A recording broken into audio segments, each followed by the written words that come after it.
అసలు direct selling అంటే ఏంటో తెలుసుకుందాం. మనకు డైరెక్ట్ సెల్లింగ్ అర్థం కావాలంటే అంతకన్నా ముందు మనం వాడే సంప్రదాయ మార్కెటింగ్ వ్యవస్థను చూద్దాం.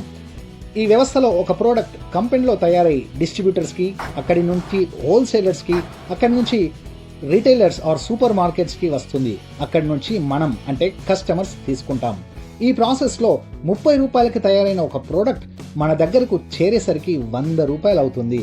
ఈ మధ్యవర్తులు చేతులు మారేటప్పుడు వస్తువులో క్వాలిటీ కానీ క్వాంటిటీ కానీ ఏమాత్రం మారదు. కానీ 30 రూపాయలకు తయారైన ఈ వస్తువుకి 70 రూపాయలు అదనంగా చెల్లించి మనం తెప్పించుకోవాల్సి వస్తుంది. అంటే కస్టమర్గా మనం 70 రూపాయలు లాస్ అవుతున్నట్టే.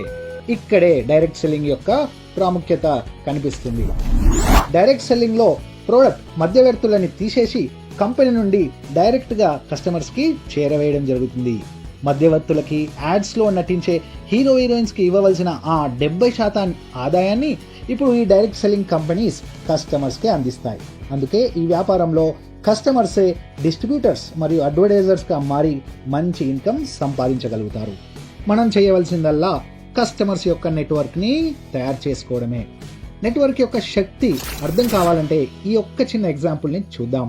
ఎయిర్టెల్కి మన ఇండియాలో 10 కోట్లకి పైగా కస్టమర్స్ ఉన్నారనుకుందాం. ఒక్కొక్కరు నెలకి 300 రూపాయలు